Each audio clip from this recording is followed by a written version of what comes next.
రైతులు కష్టపడి పండించిన ధాన్యాన్ని సరైన మద్దతు ధరకు విక్రయించేందుకు రాష్ట్ర ప్రభుత్వం ఆధ్వర్యంలో ముందస్తుగానే కొనుగోలు కేంద్రాలు ప్రారంభిస్తున్నామని ప్రభుత్వ విప్ వేములవాడ ఎమ్మెల్యే ఆది శ్రీనివాస్ అన్నారు.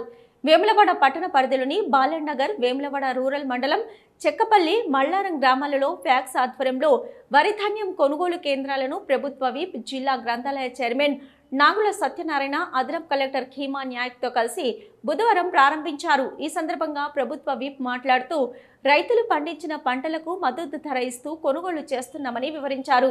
ముఖ్యమంత్రి రేవంత్ రెడ్డి మహిళలను కోటీశ్వరులను చేయాలనే సంకల్పంతో రాష్ట్ర వ్యాప్తంగా 50% కొనుగోలు కేంద్రాలను వారికి కేటాయించారని వెల్లడించారు. రైతులకు నాణ్యమైన విద్యుత్తు, ఎరువులు, మేలైన వంగడాలను ప్రభుత్వం తరపున అందిస్తున్నామని, రైతులకు ఏకకాలంలో రైతు ప్రయోజనాల కోసం 21,000 కోట్ల మేర రుణమాఫీ చేయడం జరిగిందని వెల్లడించారు. సన్నవడ్లు పండించే రైతులను ప్రోత్సహించాలన్న ఉద్దేశంతో రాష్ట్ర ప్రభుత్వం ప్రతి క్వింటాల్కు అదనంగా 500 రూపాయలు ఇస్తున్నదని తెలిపారు. పేద ప్రజలకు సన్న బియ్యం పంపిణీ చేయడం జరుగుతుందని, కలెక్టర్, అధికార యంత్రాంగం కొనుగోలు కేంద్రాలలో అన్ని ఏర్పాట్లు చేస్తున్నారని వివరించారు. రైతులకు ఎలాంటి ఇబ్బందులు లేకుండా అన్ని చర్యలు తీసుకుంటున్నామని తెలిపారు. కొనుగోలు కేంద్రాలలో రైతులకు ఎలాంటి ఇబ్బందులు లేకుండా నిర్వాహకులు చూడాలని, సరిపడా టార్పాలిన్ కవర్లు, గన్ని సంచులు, ఇతర సామాగ్రి అందుబాటులో ఉంచాలని విప్ ఆదేశించారు. రైతులు పండించిన పంట చివరి గింజ వరకు కొంటామని పేర్కొన్నారు. ఈ కార్యక్రమంలో జిల్లా పౌర సరఫరాల శాఖ అధికారి వసంతలక్ష్మి, జిల్లా మేనేజర్ రజిత, జిల్లా సహకార అధికారి రామకృష్ణ, మార్కెట్ కమిటీ చైర్మన్లు రొండురాజు, ఏనుగు తిరుపతి రెడ్డి, వైస్ చైర్మన్ కనికరపు రాకేష్తో పాటు కాంగ్రెస్ నాయకులు, రైతులు తదితరులు పాల్గొన్నారు.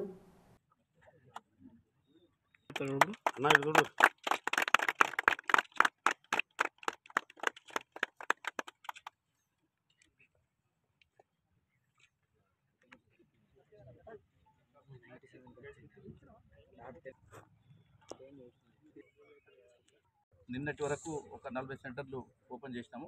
ఈరోజు మన గౌరవ శాసనసభ్యులు వేములవాడ గారిచే ఈరోజు ఇక్కడ వేములవాడలో మనం సెంటర్ ఓపెన్ చేసుకోవడం జరిగింది. ఆ రైతులందరినీ కోరేది ఏంటంటే, ఇప్పుడిప్పుడే ధాన్యం వరి కోతలు స్టార్ట్ అవుతున్నాయి కాబట్టి ఇమీడియట్గా ఒక్కొక్కరు వస్తున్నట్టు మేము కొనుగోలు స్టార్ట్ చేస్తాము.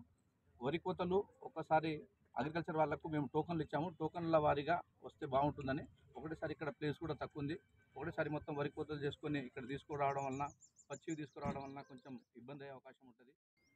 రైతులు పండించినటువంటి పంటకు మద్దతు ధరను కల్పించడంతో పాటు ఆ మద్దతు ధర కొనుగోలు ప్రభుత్వమే చేయాలి, రైతుకు ఎలాంటి ఇబ్బంది తలెత్తకుండా చూడాలి, రైతులు రారాజుగా చూడాలని చెప్పి లక్ష్యంతో ఏర్పాటు చేసినటువంటి ధాన్యం కొనుగోలు కేంద్రాలలో 2004లో గౌరవ ముఖ్యమంత్రిగా వైఎస్ రాజశేఖర పదవి బాధ్యతలు స్వీకరించిన తర్వాత అటు మహిళా సంఘాలను ఆర్థికంగా బలోపేతం చేయడానికి, ఇటు రైతులకు ఇబ్బంది తలెత్తకుండా చూడడానికి కోసం ఏర్పాటు చేసినటువంటి కొనుగోలు కేంద్రాలను మరి అప్పటి ఇప్పటివరకు యథావిధిగా కొనసాగుతూ ముందుకు పోతున్న క్రమంలో ఈ జిల్లాలో అంటే రాష్ట్ర వ్యాప్తంగా కూడా ఒక నిర్ణయం, రాష్ట్ర వ్యాప్తంగా 50% సెంటర్స్ అన్నీ కూడా మహిళా సంఘాలకు ఇచ్చి ఏర్పాటు చేసి ఇందిరా మహిళా శక్తి ద్వారా వాళ్ళని కూడా ఆర్థికంగా ఎదగడానికి చేసేటువంటి కార్యక్రమాన్ని చేస్తుంది. మరోవైపు పిఎస్సి సెంటర్లు, డిసిఎంఏ సెంటర్లు, మార్కెట్ కమిటీ సంబంధించిన సెంటర్ల ద్వారా కూడా ఎక్కడ ఏ గ్రామంలో కూడా రైతుకు ఇబ్బంది తలెత్తకుండా చూసేటువంటి కార్యక్రమాన్ని అమలు చేస్తూ ముందుకు పోతున్న క్రమంలో గౌరవ ముఖ్యమంత్రి రేవంత్ రెడ్డి గారి సర్కార్ కూడా అధికారంలోకి వచ్చిన తర్వాత రైతు ప్రయోజనాలకు పెద్దపీట వేస్తూ రైతును రారాజుగా చూడాలని చెప్పిన సంకల్పంతోటి రైతుకు విత్తనాలు అందించేటప్పుడు మేలైనటువంటి వంగడాలు ఇచ్చే విధంగా, అదేవిధంగా ఎరువులను కూడా సకాలంలో ఇప్పించేటువంటి ఏర్పాటు చేయడంతో పాటు పండించిన పంటలు కూడా మద్దతు ధర కొనుగోలు చేయడంతో ప్రధానంగా రైతుకు చేయూతనివ్వాలని, చేదోడుగా ఉండాలని, రుణమాఫీ ఏదైతే 2 లక్షల లోపు రుణమాఫీ అనుకున్నామో రాష్ట్ర వ్యాప్తంగా 25,25,000 కుటుంబాలకు ఇంచుమించు 20,650 కోట్ల వరకు కూడా ఒకే టోకెన్లు 2 లక్షల లోపు రుణవిముక్తం చేసుకుంటూ మళ్ళీ కొత్త రుణాలు కూడా ఇప్పించేటువంటి కార్యక్రమం మొదటి సంవత్సరంలో 62,000 కోట్లు రైతు ప్రయోజనాల కోసం. గతంలో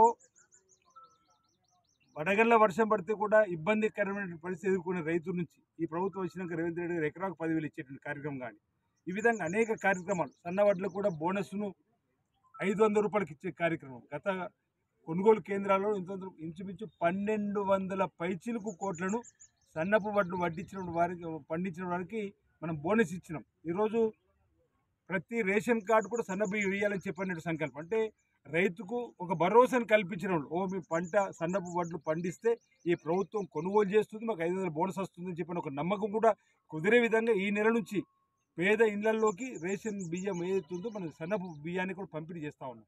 అంటే పేదలకు ఉపయోగపడేటువంటి కార్యక్రమాలు అమలు చేస్తూ ముందుకు పోతున్న కూడా రైతు రిలేటెడ్ ఉన్నటువంటి అంశాలకు ప్రాధాన్యత ఇవ్వాలని చెప్పినటువంటి ఆలోచనతోని ఈ రేవంత్ రెడ్డి గారి సర్కార్ ముందుకు పోతుందన్న మాట చెప్పడానికి ప్రయత్నం చేస్తాం.